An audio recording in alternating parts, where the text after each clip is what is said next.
السلام عليكم ورحمة الله وبركاته. اللهم صل وسلم وبارك على سيدنا محمد وعلى آله وصحبه أجمعين. ازيكم يا حبايبي، عاملين ايه؟ يا رب تكونوا بخير وبأفضل حال. طبعا زي ما انتم شايفين معايا النهارده كده هنقدم معاكم خلية النحل. خلية النحل بتتعمل بأكتر من طريقة، وكمان الحشو بتاعها بيبقى ايه، يعني انواع كتير من الحشوات. النهارده هنعملها بالشوكولاتة او بالنوتيلا. تمام. دي محببة للأطفال جدا. عايزه اقول لكم ان العجينه سهله جدا ومقاديرها برضو اسهل منها. اسهل وابسط من كده ما اقدرش اقول لكم يعني. المهم عندي 4 كوبايات من الدقيق نخلتهم. النخل مهم جدا في المعجنات وفي الكيكات. بعد ما نخلتهم ورشه ملح، معلقه صغيره من البيكنج باودر، معلقه ونص من السكر حبيبات، كيس من الخميره او معلقه ونص من الخميره لو انت عندك مغلف كبير. بديهم تقليبه كده المواد الجافه مع بعض زي ما انتم شايفين معايا كده. واهم حاجه بحطها هي معلقه الخل. الخل ده يا جماعه محسن طبيعي، ضيفوه ما تخافوش وما تقلقوش من اي حاجه. في المعجنات وفي الكيكات مش هيجرى اي حاجه ومش هيبان طعمه. المهم حطيت معلقه من الخل، حطيت كوبايه كده من اللبن الرايب، ممكن تحطيها من اللبن، ممكن تحطيها من الزبادي، وحطيت كمان نص كوبايه من الزيت. تمام. وضفتهم زي ما انتم شايفين معايا كده بالشكل ده، وهبدا ان انا اقلبهم بالمعلقه. حسيت هنا طبعا الدقيق بيختلف من مكان لمكان، بس هو المقدار 4 كوبايات من الدقيق. لكن في دقيق بيشرب سوائل وفي دقيق بيرفض السوائل. فحطي 4 كوبايات واعجني. احتاجتي حطي، ما احتاجتيش خلاص.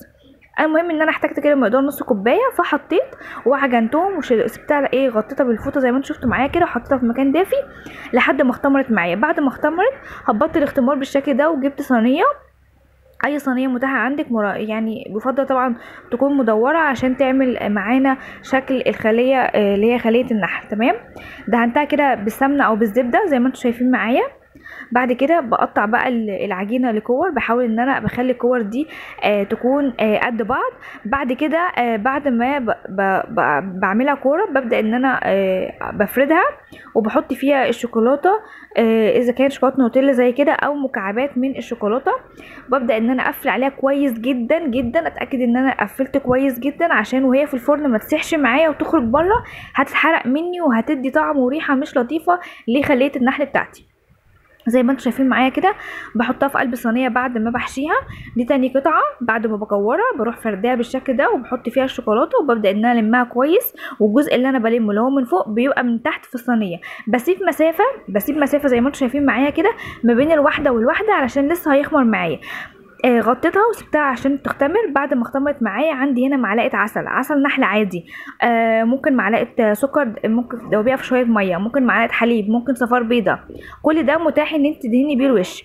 انا هنا عندي معلقه عسل او معلقه شربات برضو لو متاح عندك.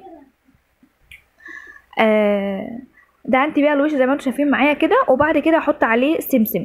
ممكن تستخدمي حبه البركه لو انت مستخدمه الحشو بتاعها فيه جبن، فتحطي سمسم وحبه البركه يبقى تمام. بس انا عاملاه بالشوكولاته، فعشان كده حطيت سمسم، لان السمسم ينفع مع الحلويات لكن ما ينفعش مع الحواء. يعني ما ينفعش احط حبه البركه مع الشوكولاته.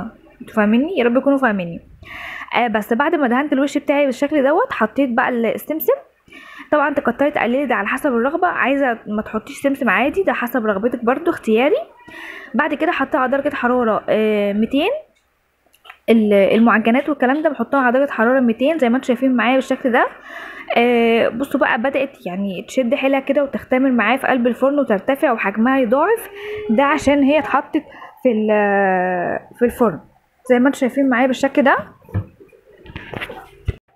بعد كده بعد بقى ما بتختمر مع يعني ايوه يعني بترتفع معايا في الفرن، وبتضاعف حجمها كده وبتبدا ان هي تستوي. اول ما بحس ان هي استوت زي ما انتم شايفين بالشكل ده، بسم الله ما شاء الله تبارك الله، يعني شكلها تحفه جدا يفتح النفس على الاخر.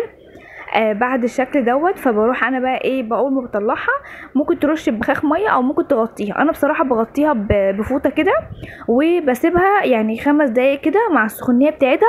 لو حتى الوش بتاعها هتلاقيه ان هو ناشف ولا حاجه، بيطرى معاكي وبيطلع معاكي بسهوله من الصينيه ومتبقاش ملزقه زي ما انتم شايفين كده. بصوا بداخلها يعني بجد شكلها خرافي، وطعمها طبعا تحفه تحفه تحفه. جربوها تعجبكم جدا. اشوفكم على خير في فيديو جديد، واتمنى لكم الستر والصحه والسعاده. والسلام عليكم ورحمه الله وبركاته. باي باي.